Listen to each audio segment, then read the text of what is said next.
गुरु कृपा और भगवत कृपा से ये वीडियो एग्जाम के लिए पत्र लेखन की आखिरी क्लास होगी। इसके बाद पत्र लेखन से संबंधित कोई शंका कोई परेशानी आपको नहीं होगी और अपनी परीक्षा में आप पूरे नंबर ले आएंगे। नमस्कार दोस्तों, गाइडेड यूट्यूब चैनल से मैं अतुल तिवारी आपका वेलकम कर रहा हूँ, स्वागत कर रहा हूँ। चैनल पर नए हैं तो अपनी सफलता के लिए और टाइमली अपडेट्स के लिए, क्वालिटी कंटेंट के लिए आप चैनल को सब्सक्राइब कर सकते हैं। दोस्तों आइए अपनी कहानी को शुरू किया जाए। और जैसा कि मैंने कहा कि वीडियो पत्र लेखन के लिए ये हमारी आखिरी क्लास होगी, प्रथम और आखिरी होगी। दोस्तों आप सब जानते हैं कि वीडियो एग्जाम में पत्र लेखन एक महत्वपूर्ण स्थान रखता है और लगभग 6 नंबर यानी कि लगभग 2 से 3 प्रश्न इसके पूछे जाते हैं। जब परीक्षा इतनी बड़ी हो और पदों की संख्या बहुत कम हो, अल्पतम हो, तब ये एक नंबर हमारे लिए हीरे और मोती के समान साबित होंगे साथियों। तो ये लास्ट क्लास होगी। नए हैं तो फिर से कह रहा हूं कि चैनल को सब्सक्राइब कर लें साथियों। पत्र लेखन क्या है, एकदम तसल्ली से, इत्मीनान से, धैर्य से जितनी भी लंबी क्लास हो उसको पूरा कर लीजिएगा। इसके बाद आने वाले दिनों में कभी भी आपको पत्र लेखन की क्लास नहीं करनी है, ये विचार करके इस क्लास को आप भरपूर समय, पूरा समय दीजिएगा। पत्र लेखन होता है दोस्तों पत्रों के माध्यम से, लिखने के माध्यम से अपनी बातों को कहना। और यह 2 तरीके से होता है। एक होता है जिनसे हमारे रिश्ते व्यक्तिगत रिश्ते होते हैं और एक ऐसे रिश्ते होते हैं जो हमसे हमारे रिश्ते किसी ऑफिस में होने की वजह से, किसी विभाग या किसी जगह पर होने की वजह से उनसे हमारे रिश्ते होते हैं। तो जो रिश्ते अधिकारियों को लिखे जाएं, अधिकारियों के बीच लिखे जाएं, जिनको व्यक्तिगत रूप से आप ना जानते हो उनके बीच लिखे जाएं, उनको हम लोग फॉर्मल लेटर कहते हैं, क्योंकि इन सब में फॉर्मेलिटी होती है। एक विशेष सीक्वेंस के विशेष क्रम के अंतर्गत, नियमों के अंतर्गत ये लिखे जाते हैं। लेकिन अनौपचारिकता वहां होती है दोस्तों जहां पर रिश्ते व्यक्तिगत होते हैं। इनको आप कुछ भी कह दीजिए, ये बुरा नहीं मानते। यहाँ पे ज्यादा संबोधन, ज्यादा सम्मान की आवश्यकता नहीं, प्रेम की आवश्यकता होती है।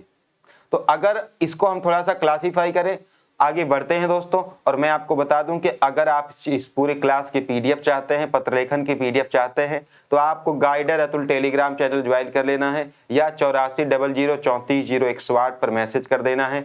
हम आपकी सेवा के लिए तैयार रहेंगे दोस्तों। तो जैसा कि मैंने आपसे कहा साथियों, सुनिए, एक शानदार पत्र लेखन ऐसी चीज होती है जहां पे आप अपने विचारों को ईमानदारी से प्रदर्शित करते हैं। दोस्तों एक अच्छा पत्र लेखन वही है जहां न्यूनतम शब्दों में अपनी अधिकतम बातें कह दी जाएं, और इसी को लेखन कला कहते हैं, राइटिंग स्किल कहते हैं। ऐसी बातें कही जाएं कि पत्रों के माध्यम से ही अपने विचार ऐसे लगे कि हूबहू आप बैठे हैं और आप दूसरे व्यक्ति को प्यार से, ईमानदारी से अपने पक्ष में भी कर सकते हैं या अपनी बातें मनवा सकते हैं। इसलिए एक पत्र में कौन से आवश्यक तत्व हैं जो आवश्यक होते हैं? पहला, उसका उद्देश्य प्राथमिक तत्व की श्रेणी में आता है। उस पत्र का उद्देश्य क्या है, अगर यही नहीं स्पष्ट हुआ तो उस पत्र को लिखने का कोई अर्थ ही नहीं रह जाएगा साथियों। दूसरा बात है दोस्तों शैली। हम किसको पत्र लिख रहे हैं? अपने लोगों को पत्र लिख रहे हैं या किसी अधिकारी प्राधिकारी को पत्र लिख रहे हैं? जिसको जैसा पत्र लिखेंगे वैसे भाव लिखना होगा। छोटों को अगर हम पत्र लिखेंगे तो उनको आशीर्वाद की तरह देना होगा, बड़ों को पत्र लिखें तो प्रणाम करना होगा, उनका आशीर्वाद लेना होगा। तो शैली बहुत इंपॉर्टेंट है।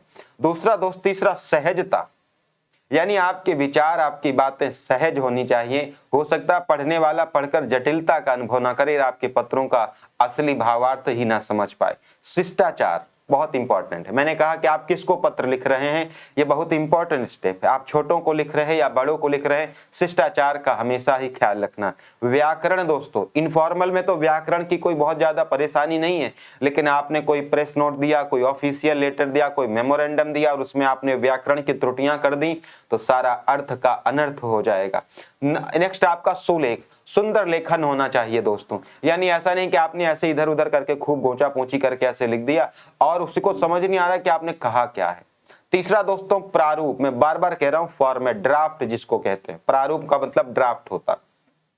ड्राफ्ट का मतलब हर लेटर की अलग अलग प्रारूप होते हैं। जैसे कोई शिकायत करना हो, कोई लेटर सर्कुलर जारी करना हो, है ना, कोई एंडोर्समेंट है, सबके अलग अलग प्रारूप होते हैं जैसे जैसे जिस व्यक्ति को लिखे जाते हैं। तो आपके मन में बात आनी चाहिए कि आप किस व्यक्ति को लिख रहे हैं। आप अपने जूनियर को लिख रहे हैं, या आप अपने सीनियर को लिख रहे हैं, या आप किसी सरकार को लिख रहे हैं, या आप राष्ट्रपति प्रधानमंत्री को लिख रहे हैं, या किसी बड़े अधिकारी को लिख रहे हैं, उद्देश्य क्या है, किस लिए लिख रहे हो। और संक्षिप्तता दोस्तों अंतिम एक इंपॉर्टेंट स्टेप है। यानी ऐसा नहीं कि आपके पत्रों में 22 पन्ने हैं और 22 पन्ने पढ़ते पढ़ते आदमी बोर हो जाए और फिर भी आपका उद्देश्य ना स्पष्ट हो जाए। तो एक सुंदर स्पष्ट बढ़िया पत्र लेखन के आवश्यक तत्व हैं जो कि आपके पत्र लेखन में होने चाहिए। दोस्तों शासकीय पत्रों के प्रकार कौन कौन से होते हैं और यहां से हमारी असली कहानी शुरू होती है। पहला है गवर्नमेंट ऑर्डर, शासनादेश। अर्धशासकीय पत्र जिसको डीओ कहते हैं, डेमी ऑफिशियल कहते हैं। परिपत्र यानी सर्कुलर जिसको कहते हैं। कार्यालय आदेश यानी आपका ऑफिस ऑर्डर कहते हैं। अधिसूचना यानी नोटिफिकेशन। संकल्प यानी रेजोल्यूशन। अनुस्मारक यानी रिमाइंडर। प्रेस विज्ञप्ति यानी प्रेस कम्युनिकेशन। प्रस्ताव यानी रेजोल्यूशन। तार यानी टेलीग्राम। अशासकीय और दूरगामी पत्र। इतने पत्रों के बारे में इस पूरे वीडियो में हम जानने जा रहे हैं। इसीलिए मैं कहता हूं दोस्तों आपको पूरी ईमानदारी से इस वीडियो को देखना है, क्योंकि ये आखिरी वीडियो होगी आपके पत्र लेखन की। दोस्तों अगर आप वीडियो एग्जाम की तैयारी कर रहे हो और कम समय में बहुत क्वालिटी प्रैक्टिस करने चाहते हो दोस्तों, इधर उधर की कोई चीज नहीं, 100% लेटेस्ट एजेंसी और पैटर्न के आधार पर, तो आप हमारी टेस्ट सीरीज और रीजनिंग की क्लासेस ज्वाइन कर सकते हैं। व्हाट्सएप करें हमें 8400340108 पर, या आप हमें कॉल कर सकते हैं। समय बहुत कीमती है साथियों, निर्णय लेना ही पड़ेगा, है ना। और क्वालिटी का और पैटर्न का सबसे बड़ा आपको ध्यान रखना है। चलिए तो आगे बढ़ते हैं साथियों और देखते हैं कि कैसे इनके बारे में हम लोग जानेंगे। एक शानदार बात, मैं चाहूंगा कि पूरी ईमानदारी से आप इसी क्लास में रहें, जब क्लास खत्म हो तो आप कहीं और जाएं। पहला हमारा पत्र है साथियों सरकारी पत्र, जिसको शासनादेश कहते हैं, राजकीय पत्र कहते हैं और शासकीय पत्र कहते हैं।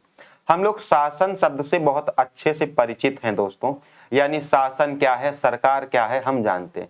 सरकारी पत्र का मतलब भी हम समझ गए होंगे हल्का हल्का, कि जो पत्र एक देश की सरकार द्वारा दूसरे देश की सरकार को लिखा जाए, या कोई केंद्र सरकार राज्य सरकार को लिखे, या राज्य सरकार केंद्र सरकार को लिखे, या राज्य सरकार किसी अन्य राज्य सरकार को लिखे, या एक सरकारी विभाग दूसरे सरकारी विभाग को लिखे।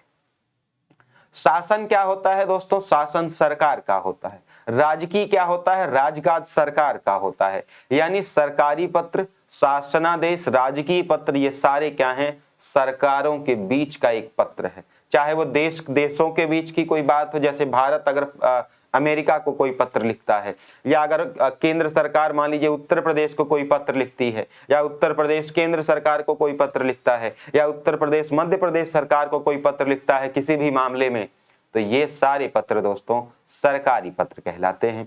ऑफिशियल आपके कहलाते हैं, ऑफिशियल लेटर। और सबसे बड़ी बात क्या है दोस्तों, सरकारी प्रयोजनें हो तो लिखे जाने वाले समस्त पत्र जो किसी पदाधिकारी या सामूहिक रूप से कई पदाधिकारियों को संबोधित किया जाता है, शासकीय पत्र कहलाता है। अब एक बात हम समझ चुके होंगे कि यहाँ व्यक्ति एक दूसरे को अच्छे से जानता नहीं होगा व्यक्तिगत रूप से, यानी यह फॉर्मल लेटर की श्रेणी में आता है। कुछ बातें, विशेष चीजें जो शासकीय पत्र में ध्यान रखी जानी है वो आपको यहाँ पे देखना है।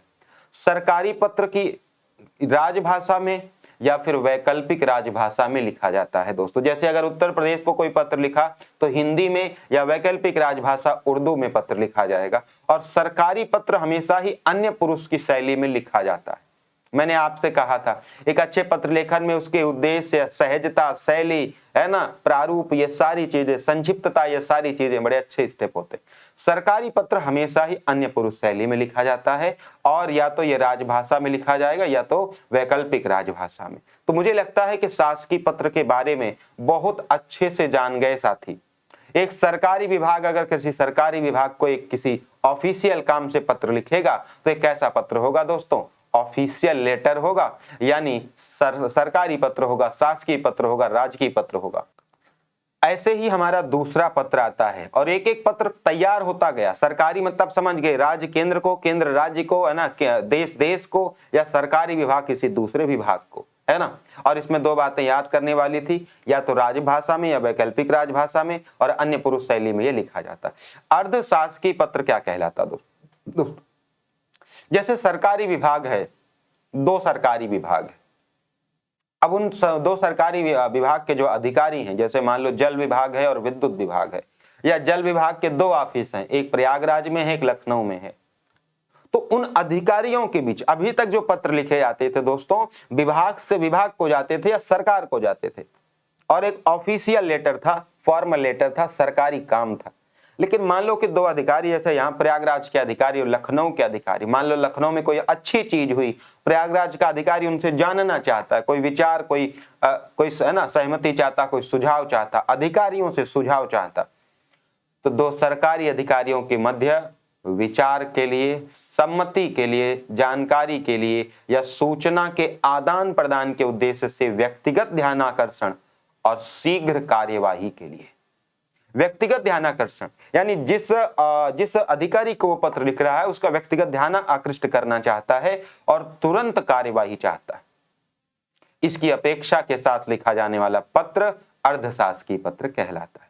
यह एक अनौपचारिक होता है, मतलब अधिकारी के बीच में अनौपचारिक पत्र है, लेकिन फिर भी अर्धशासकीय होता है। यानी ऐसा व्यक्तिगत नहीं पूछा जा सकता कि आप कैसे हैं, आपके बाल बच्चे कैसे हैं, आपने खेतों में सिंचाई की या नहीं की, आप मेला गए थे वहां से क्या लाए, ये नहीं, ये तो फोन पे पूछ लिया जाएगा। यानी है तो ये थोड़ा सा सरकारी जैसा, लेकिन उस तरह नहीं कि हाँ डायरेक्टली किसी विभाग से आदेश निर्देश या कोई ऐसी चीज जारी नहीं की जाएगी। इसमें विचार होगा, कोई सहमति, कोई सुझाव, कोई सूचना। जैसे प्रयागराज का कोई पुलिस अधिकारी जानना चाहता है लखनऊ के पुलिस अधिकारी से किसी क्रिमिनल का रिकॉर्ड जानना चाहता है, तो एक अर्धशासकीय पत्र लिखेगा। लखनऊ के डीजीपी को आदेश देना चाहते हैं अगर प्रयागराज के डीएम को या यहाँ के किसी भी एक थाने को, तो शासकीय पत्र लिखेंगे दोस्तों।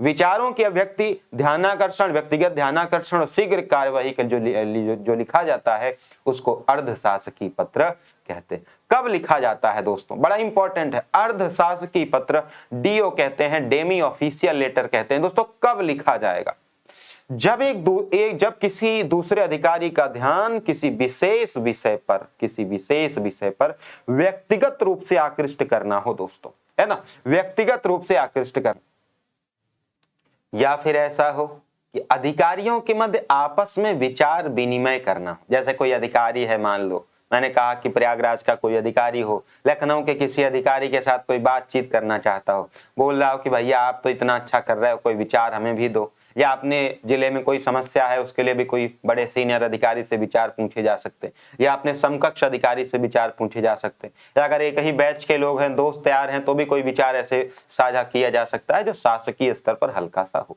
अनौपचारिक तरीके से, कोई बाध्यता नहीं है, ठीक है।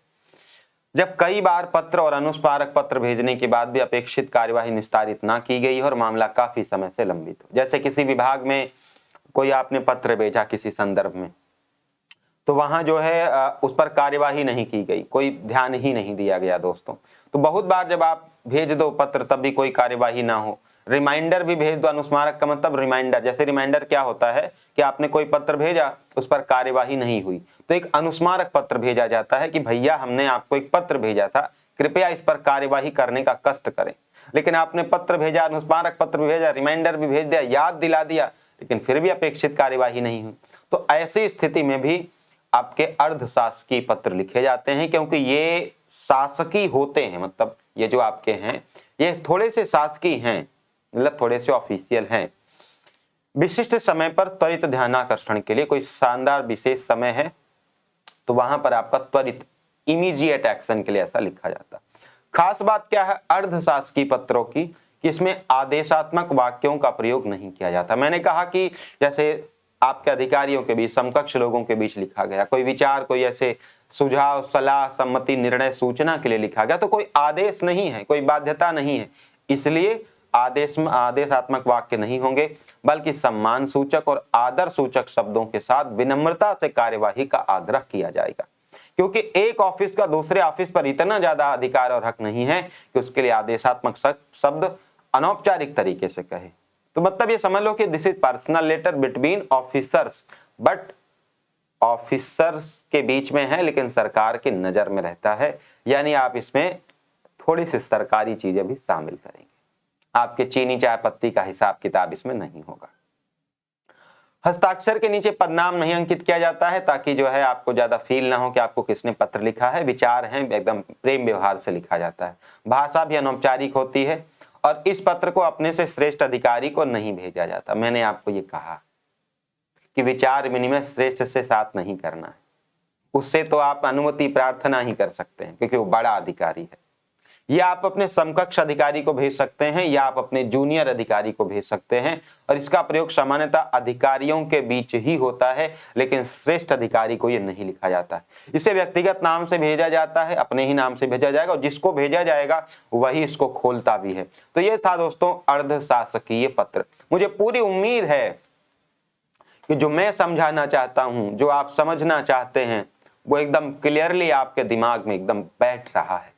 यकीन मानिए जब इस क्लास को हम खत्म करेंगे, हम आप एक अलग लेवल पर होंगे, है ना। सारी क्लासें जितनी भी आपने YouTube पर देखी होंगी उनसे कहीं गुना ज्यादा बेहतर और एकदम पॉइंट टू पॉइंट चीजें इसमें लिखी होंगी, है ना। और नंबर यही दिलाएगा।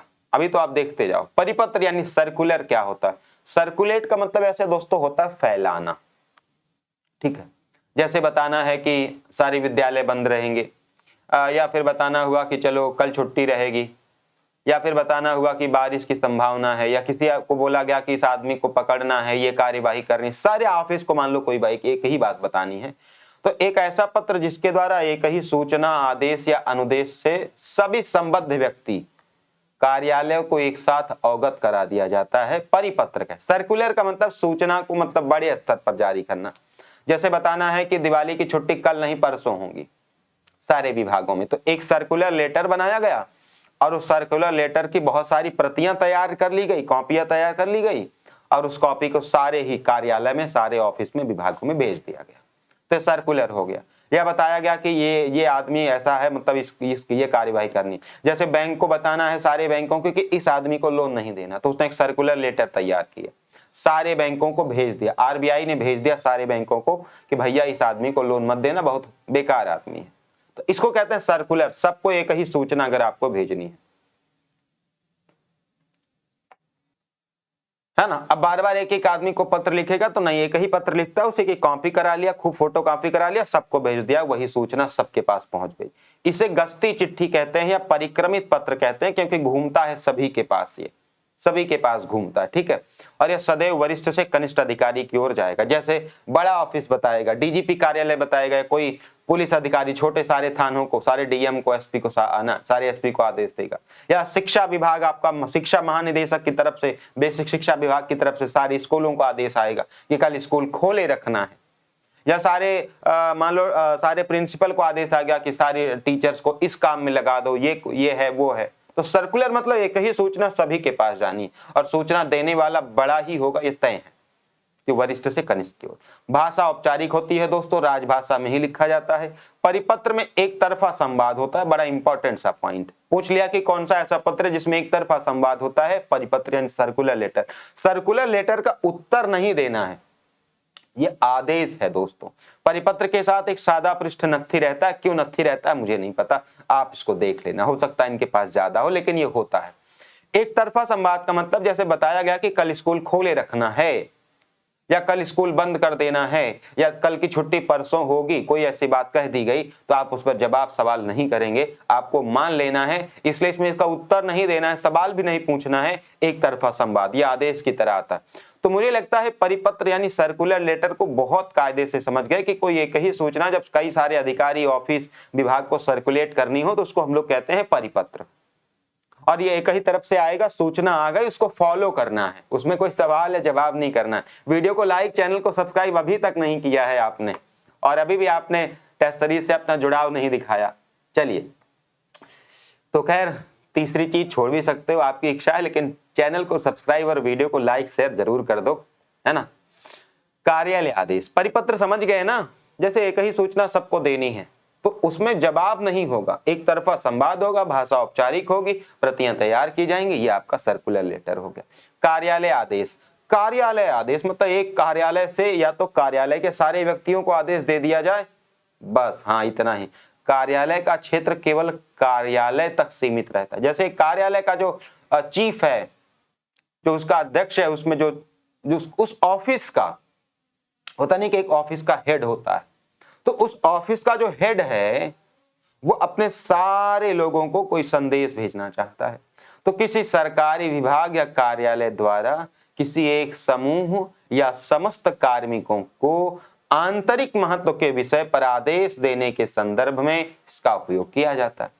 जैसे आपका ऑफिस है, आप डायरेक्टर हैं उस ऑफिस के, सबसे बड़े चीफ आपके हैं, मालिक हैं उसके, तो वह मालिक अपने सारे कर्मचारियों को कोई बात बताना चाहता है कि देखो ये सारी चीजें हैं, इसको आपको करना है अपने ऑफिस के, केवल ऑफिस के, एक ऑफिस से दूसरे ऑफिस नहीं दोस्तों, एक ही ऑफिस में साथियों। कार्यालय का क्षेत्र कार्यालय तक सीमित रहता है, कार्यालय आदेश का। इसके द्वारा मान लो जैसे किसी की नियुक्ति हुई, एक ऑफिस में बताना चाहते हैं कि इस आदमी की नियुक्ति हो रही, या कोई सूचना है कि कल काम 10 घंटे से ज्यादा बढ़ाकर 12 किया गया, या कल आवश्यक कार्यवाही हो तो ऑफिस बंद रहेगी, पद वृद्धि, किसी का प्रमोशन करना है, तो ये सारी चीजें ऑफिस के अंदर ही होंगी ना। उसी में किसी का प्रमोशन होगा, किसी की अपॉइंटमेंट होगा, कोई इंफॉर्मेशन होगी, तो ये ऑफिस तक ही सीमित रहेगा, है ना, इसका क्षेत्र ऑफिस तक है। तो ऑफिस के लोगों को जो लिखा जाता है वो कार्यालय आदेश होता है। और ये भी सदैव वरिष्ठ से कनिष्ठ की ओर लिखेगा। अरे कनिष्ठ वरिष्ठ की नियुक्ति थोड़ी करेगा, कनिष्ठ वरिष्ठ की पद वृद्धि थोड़ी करेगा, प्रमोशन थोड़ी करेगा, ये तो सीनियर ही जूनियर का करेगा। जो उसका मेन है, मुखिया है, वो नीचे के लोगों का करेगा, और इसकी शैली उत्तम पुरुष की होती है। अगर इसका उल्लंघन करेंगे तो अनुशासनात्मक या दंडात्मक कार्यवाही होती है ना। मान लो उसने कहा कि यह सूचना है कि कल आपको ये काम करना है सारे लोगों को, सरकारी विभाग में, किसी सरकारी विभाग में ये बात कह दी गई कि ये बात आपको करना, आप नहीं कर रहे। कल कहा गया कि सबको 9 बजे आना है, आप आ ही नहीं रहे, एकदम बोले हम तो राजा हैं, राजा साहब के घर से आए नौकरी करने, हम नहीं आएंगे। तो अगर उसने बुलाया, और ऐसा आप डिफेंस की जॉब में देखो, सारे ऑफिस में कहानी है ये, अगर हमारे ऑफिस के चीफ ने हमको बुलाया कि कल आपको 9 बजे आना, 8 बजे आना, तो आपको पहुंचना पड़ेगा, और अगर आप नहीं पहुंचेंगे तो फिर आपके ऊपर अनुशासनात्मक कार्यवाही उसको बोलते हैं, वो कार्यवाही भी होती है, आप डिसिप्लिन तोड़ते हैं।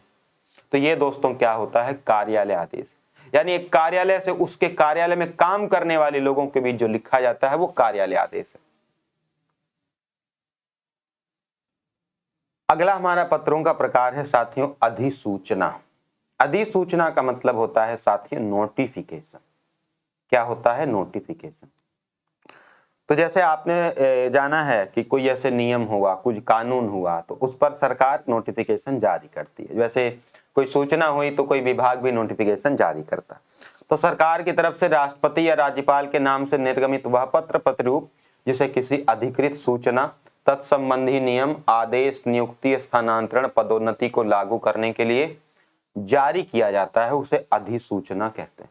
सरकार की तरफ से ये जारी किया जाता है, राष्ट्रपति या राज्यपाल के नाम से ये जारी किया जाता है। दोस्तों ये बड़ा इंपॉर्टेंट सा रोल है, ये कोई आम ऐसे ऐरा गहरे किसी भी आदमी के नाम से नहीं जारी होगा, किसी सरकारी विभाग के अधिकारी, डीएम, एसपी, कमिश्नर के नाम से नहीं जारी होगा, ये जारी होगा राष्ट्रपति या राज्यपाल के नाम से। किसी अधिकृत सूचना, किसी सरकारी सूचना के साथ, किसी तत्संबंधी नियम, किसी नियम के संदर्भ में आपकी बात कही जाए, जैसे जीएसटी के संदर्भ में कोई नोटिफिकेशन जारी करके ये कहा जाए कि सारे राज्यों को पालन करना होगा, कोई आदेश इसमें हो राष्ट्रपति राज्यपाल की तरफ से, कोई नियुक्ति की कोई बात हो, कोई ट्रांसफर, कोई प्रमोशन की लागू करने की कोई चीज हो, इसको कहते हैं अधिसूचना।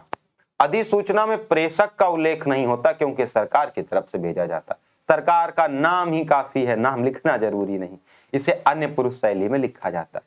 तो दोस्तों ये छोटी छोटी बातें हैं जो बहुत इंपॉर्टेंट होती हैं। अधिसूचना मतलब सरकार की तरफ से राष्ट्रपति या राज्यपाल के नाम से निर्गमित वह पत्र जो किसी ऑफिशियल इंफॉर्मेशन, किसी नियम के लिए, किसी आदेश के लिए, नियुक्ति के लिए लिखा जाए, इसको अधिसूचना कहते हैं। ठीक है, नेक्स्ट है दोस्तों ज्ञापन। आपने कई बार सुना होगा कि ज्ञापन सौंप दिया हमने कोई छोटी बात हुई, मान लो, है ना, कोई छोटी बात हुई, मान लीजिए कि हमें कोई अपने आय प्रमाण पत्र से संबंधित कोई बात है, अपनी जाति प्रमाण पत्र से संबंधित कोई बात है, कोई आपके शहर की कोई समस्या है, कोई नाली की समस्या, कोई गांव की समस्या है, कृषि की समस्या, पशु की समस्या, सरकारी विभाग कोई मान नहीं रहा है, आप एक प्रार्थना करने जाएंगे, मेमोरेंडम इसको कहते हैं।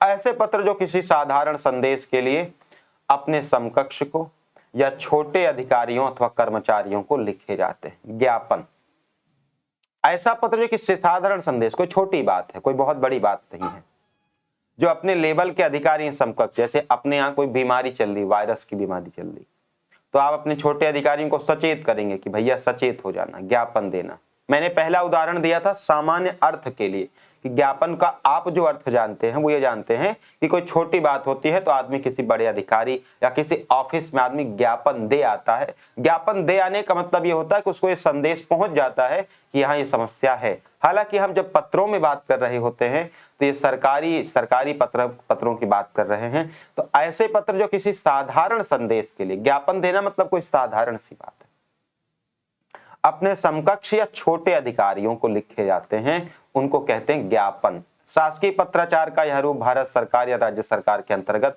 विभिन्न मंत्रालयों के अधीनस्थ कार्यालयों, प्रभागों, विभागों, अनुभागों या संबद्ध संस्थाओं आदि के बीच क्या होता है, प्रयुक्त होता है। कोई सूचना, कोई संदेश है, विभाग को देना चाहता है, मंत्रालय को देना चाहता है, जल मंत्री मान लो पर्यावरण मंत्रालय को लिखना है, मंत्रालय को लिखना चाहता है, मंत्री को नहीं। कोई कार्यालय किसी कार्यालय को लिखना चाहता है, कोई विभाग दूसरे विभाग को, कोई प्रभाग दूसरे प्रभाग को, कोई साधारण सी बात, कोई सूचना बताना चाहता है, तो इसके अंतर्गत क्या होता है, इसको ज्ञापन कहते हैं। अधीनस्थ अधिकारियों को सरकारी आदेशों के अतिरिक्त किसी अन्य तथ्यों पर सूचनाओं से अवगत कराने के हेतु, मैंने कहा कि कोई सरकारी आदेश नहीं है, कोई सूचना है, कोई तथ्य है, कोई बात है, बस यहाँ ये हो रहा, कोरोना वायरस आया तो कोई सूचना बताएगा, कोई हिंसा हो रही, कोई बात हो रही तो बताएगा कि हाँ ये चल रहा है हमारे यहाँ, कोई बाढ़ आई तो ऐसे सूचना संदेश लिखे गए। अगर वो तात्कालिक प्रतिक्रिया का है तो आपने देखा कि क्या लिखा गया है, अर्धशासकीय पत्र लिखे जाते हैं, डेमी ऑफिशियल, त्वरित कार्यवाही के लिए। लेकिन ये कोई साधारण संदेश, कोई छोटी बात हुई उसको कहने के लिए, लेकिन बात ये सरकारी ही है ना, आदेश नहीं है, किसी तथ्य या सूचना से अवगत कराने के लिए ज्ञापन लिखा जाता है। Next is endorsement. इंडोर्समेंट क्या है, जब किसी पत्र की नकल या प्रतिलिपि सूचनार्थ, अनुरोध, टिप्पणी, राय अथवा संक्षिप्त निर्देश के साथ किसी दूसरे संबंधित अधिकारी, कार्यालय, विभाग या अनुभाग को भेजी जाती है तो इसे पृष्ठांकन कहते हैं। जैसे कोई लेटर था और उस लेटर की नकल को सूचना के लिए, अनुरोध के लिए, टिप्पणी के लिए, राय के लिए, संक्षिप्त निर्देश के साथ किसी दूसरे संबंधित अधिकारी, कार्यालय, विभाग के अनुभाग को भेजी जाती। जैसे एक विभाग मान लो दूसरे को भेजता है, कोई लेटर किसी विभाग से आ गया, अब उसने उसको पढ़ा, उसको कोई कमियां नजर आई या इस पत्र के माध्यम से कोई सुझाव नजर आया, तो उसने क्या किया कि उस जो लेटर मान लो ऑफिस ए और ऑफिस बी है, तो ए ने बी को पत्र लिखा, बी ने उसकी कॉपी करा ली, फोटो कॉपी करा ली और नत्थी करके अपनी बातें भी लिख कर उसी पत्र के साथ फिर से भेज दिया। जब किसी पत्र की नकल या प्रतिलिपि सूचना के लिए, जैसे मान लो ए ने बी से कोई सूचना मांगी कि भैया आप ये इस विषय पर हमको सूचना दीजिए, तो बी ने क्या किया कि उसके प्रश्नों का, उसके पत्र का कॉपी करा लिया और अपने जवाब उसमें लिख दिए और फिर से ये ए को भेज दिया। ये है आपका पृष्ठांकन यानी इंडोर्समेंट। और इसमें टिप्पणी भी हो सकती, जैसे मान लो कि ए ने कुछ लिखा, बी को नहीं पसंद आया, या बी कोई अनुरोध करना चाहता है कि भैया ऐसा मत करिए, मान लो अधिकारी ने कोई पत्र लिखा, तो फिर उसने उसकी कॉपी कराई, फोटो कॉपी कराई, उसी के साथ नत्थी किया, अपनी बातें लिखी और पुनः ऑफिस ए को लिख दिया। ये एंडोर्समेंट है। मुझे लगता है कि मैं जिन बातों से, जिन चीजों से बता रहा हूं, आपको बिल्कुल भी परेशानी नहीं हो रही होगी। प्रेस विज्ञप्ति क्या है दोस्तों? आपने कई बार सुना भी होगा कि प्रेस विज्ञप्ति में बताया गया कि ये वो तमाम जानकारियां। क्या है प्रेस विज्ञप्ति? आप सुनते नहीं कि प्रेस विज्ञप्ति में ये सूचना दी गई। चैनल को सब्सक्राइब जरूर कर लीजिए, क्योंकि ये तो करना है ना, तभी तो मजा आएगा, हमें और उत्साह और जुनून पैदा होगा। प्रेस विज्ञप्ति शासकीय समाचार की सूचना प्रसारित करने वाला वह माध्यम है जो सरकारी अधिकारी प्रकाशन के लिए किसी समाचार पत्र में भेजता है। जैसे कोई न्यूज़पेपर एजेंसी हुई, दैनिक जागरण हो गया, हिंदुस्तान हो गया, इंडियन एक्सप्रेस हो गया, द हिंदू हुआ, इसमें कोई बात सरकार को कहनी है, कोई सूचना बतानी है। जैसे होता नहीं, बैंक्स जो होती हैं, कोई सरकार होती कहती है कि हम इनकी संपत्ति सीज कर रहे हैं, तो ये क्या है? एक प्रेस विज्ञप्ति है।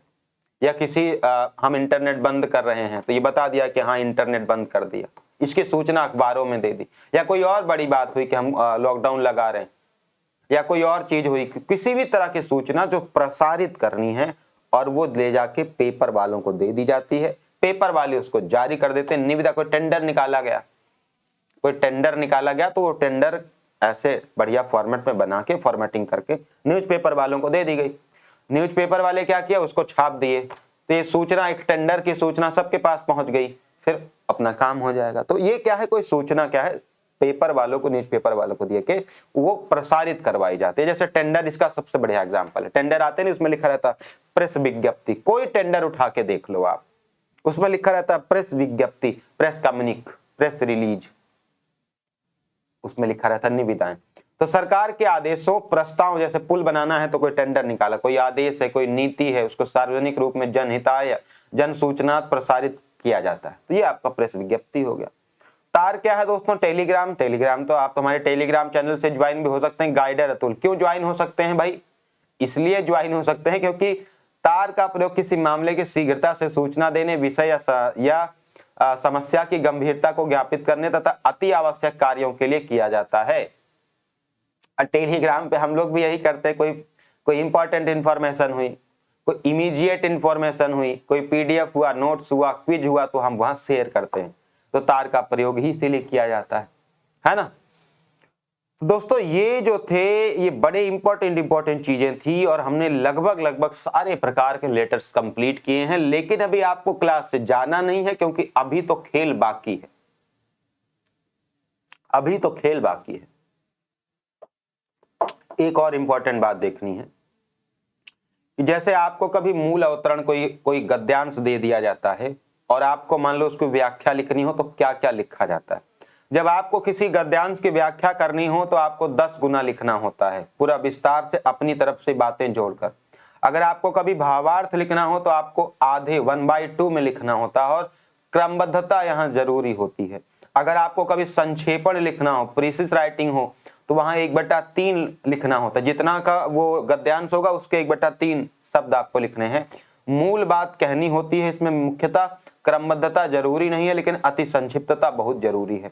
अगर आपको कभी सारांश लिखना हो साथियों तो आपको मूल अवतरण का 1/10 हिस्सा लिखना होता है, इसको संक्षेपण का भी संक्षेपण कहते हैं। शीर्षक दोस्तों अधिकतम 5 शब्दों का होता है। ये सवाल पूछे जाने वाले हैं, फिर से रिपीट कर रहा हूं। कोई गद्यांश आपको दिया गया, अगर आपको व्याख्या करने को बोला जाएगा तो आप 10 गुना लिखेंगे।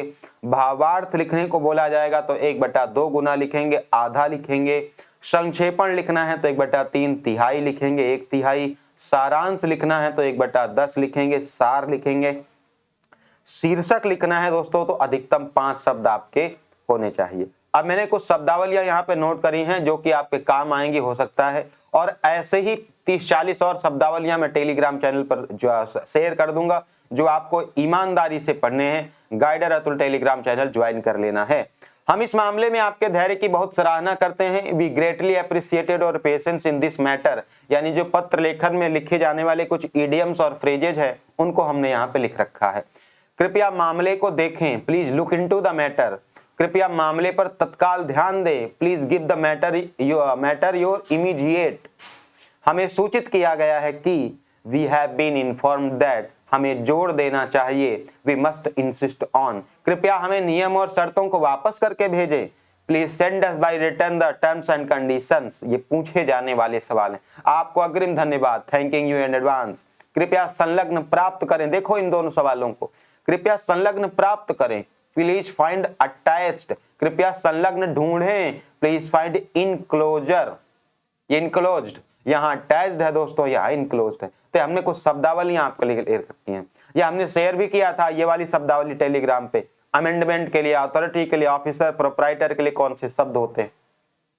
तो एक कंप्लीट फॉरवर्डेड और फुटनोट का क्या मतलब होता है दोस्तों, एक कंप्लीट क्लास जो आपके चयन को सुनिश्चित कर रही होगी, हम यहाँ पर कर चुके हैं साथियों। और मुझे पूरी उम्मीद है कि आपको इस क्लास में मजा आया होगा, आपको अच्छा लगा होगा, प्यारा लगा होगा और आपको चीजें समझ में भी आई होंगी। मैंने पुनः बता दे रहा हूं, पुनः मैंने बताया भी था कि you can join Telegram channel, you can join test series for your better future, quality content and timely practice, जो आपकी सफलता को जैसे इस तरह कम समय में मैंने वो सब बता दिया है जो आपके लिए आवश्यक था। यह टेस्ट सीरीज भी आपके लिए उसी तरह साबित होगी। टेलीग्राम चैनल, व्हाट्सएप ग्रुप सारे ज्वाइन कर सकते हैं दोस्तों। तो चलिए आज के सेशन को खत्म करते हैं। मैं उम्मीद करता हूं कि अब आपको इस परीक्षा के लिए पत्र लेखन कभी नहीं पढ़ना होगा। Thank you so much. Please do like and share and subscribe the channel.